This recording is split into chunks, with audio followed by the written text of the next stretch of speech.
Hey everyone! So if you've been saving passwords in your browser or another app, yeah, moving them into Bitwarden is the best way to stay secure. I'll show you how to import your passwords step by step in 2026. First, export your saved passwords from your browser as a CSV file. Now save that file safely on your device. Next, open your Bitwarden web vault.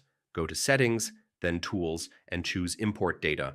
Select CSV as the file type and upload your file.